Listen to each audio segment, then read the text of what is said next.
Hello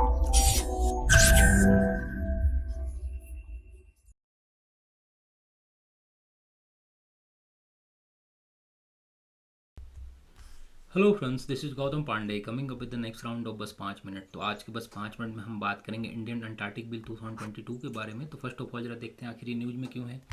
देखिए, recently parliament ने Indian Antarctic bill 2022 को पास कर दिया है।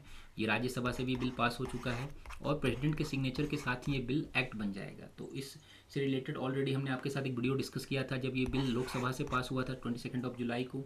तो उसको भी आप जाकर देख सकते हैं, डिटेल में समझ सकते हैं जो की फीचर्स वगैरह हैं। साथ ही साथ गवर्नमेंट ऑफ इंडिया ये बिल आखिर लेकर क्यों आई थी उसको भी हमने आपके साथ डिस्कस किया, उसमें आप देख सकते हैं। उस वीडियो में अंटार्कटिक ट्रीटी के विषय में भी डिटेल में डिस्कस किया गया है। तो प्लेलिस्ट में जाकर आप उस वीडियो को देख सकते हैं और समझ सकते हैं सारी बातों को।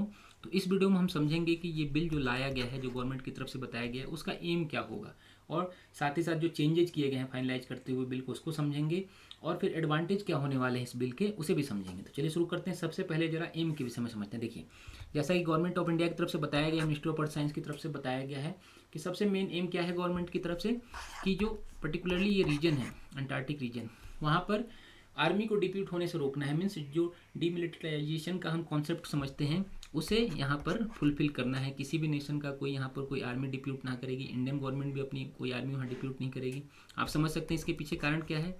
जो अंटार्कटिक रीजन है वर्ल्ड वाइड सभी के लिए, कोई भी वहाँ जाकर रिसर्च कर सकता है, कोई वहाँ पर जाकर टूरिज्म के लिए जा सकता है। मीन्स पर्टिकुलरली किसी नेशन का वहाँ पर किसी तरह का कोई इंक्रोचमेंट या कोई कब्जा नहीं है।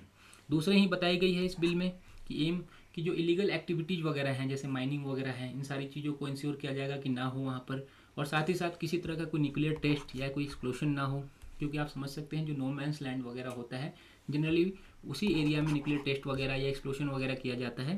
तो ये इंश्योर करना कि इस तरह की एक्टिविटी ना हो गवर्नमेंट ऑफ इंडिया इसलिए एक बिल लेकर आई है।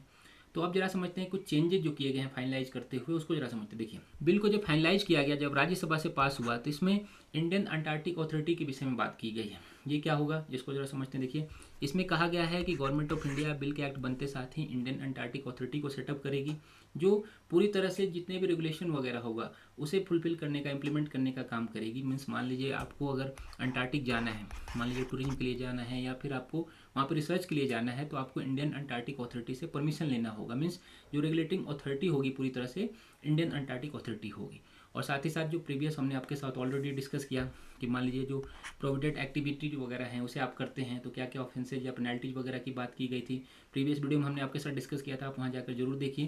तो देखिए, यहाँ पे कुछ चेंजेस क्या किए गए हैं कि अब एक सेपरेट कोर्ट का सेटअप किया जाएगा। मान लीजिए कि आपने किसी रूल को वायलेट किया तो आप ऑफेंसेज क्या लगाए जाएंगे, क्या क्या पेनल्टीज वगैरह लगाई जाएंगी, ये सारी डिसीजन होगी एक सेपरेट कोर्ट में होगी, जिसमें इंडियन कॉन्स्टिट्यूशन के अकॉर्डिंग ही सज़ा वगैरह होगी। इंडियन जो सीआरपीसी है, आईपीसी वगैरह है, उसे फॉलो किया जाएगा। ये सारी बातें फाइनलाइज करते हुए बिल में बताई गई हैं। तो अब जरा समझते हैं कि एडवांटेज क्या होंगे बिल के। देखिए, सबसे इंपॉर्टेंट एडवांटेज क्या है कि अब गवर्नमेंट ऑफ इंडिया का अपना लीगल मैकेनिज्म होगा। पहले क्या था, कोई लीगल मैकेनिज्म नहीं था, कोई लॉ नहीं थे अंटार्कटिक से रिलेटेड। तो अपना लीगल मैकेनिज्म होगा, मीन्स अपना एक फ्रेमवर्क होगा कि कैसे वहाँ पर रूल को हमें इम्प्लीमेंट करना है, क्या क्या चीज़ें बतानी हैं। ये सबसे इंपॉर्टेंट पॉइंट है। दूसरा क्या होगा कि जो अंटार्कटिक एरिया में जो टूरिज्म है जो बढ़ता चला जा रहा है, उससे रिलेटेड भी आपका प्रमोशन होगा। जैसे पहले क्या होता था कि किसी मान लीजिए किसी इंडियन पर्सन को अगर अंटार्कटिक में टूरिज्म के लिए जाना है, पहले तो कोई जाता नहीं था क्योंकि बहुत ज़्यादा कॉस्टली होता है यहाँ पर। लेकिन अगर जाना होता था तो क्या करते थे, आप किसी दूसरे नेशन के जो टूर ऑपरेटर वगैरह हैं उनके थ्रू ही जा सकते थे, क्योंकि इंडिया का अपना तो कोई रूल था ही नहीं, कोई इंडियन टूर ऑपरेटर आपको वहाँ पर ले ही नहीं जा सकता था। अब क्या होगा कि आप वहाँ पर टूर ले जा पाएंगे, इंडियन टूर जो ऑपरेटर वगैरह होंगे वो भी इंडियन लोगों को ले जा पाएंगे, फॉरेनर्स को भी ले जा पाएंगे। ये थोड़ा प्रॉफिट होगा, यहाँ पर टूरिज्म को प्रमोशन मिलेगा। साथ ही साथ जितने यहाँ पर रिसोर्सेज वगैरह हैं उसे भी आप एक्सप्लोर कर सकते हैं। आपको गवर्नमेंट ऑफ इंडिया से परमिशन लेना होगा, उसके बाद आप सारी चीज़ों को एक्सप्लोर कर सकते हैं। तो होप आपको ये सारी बातें समझ में आई होंगी। Thanks for watching.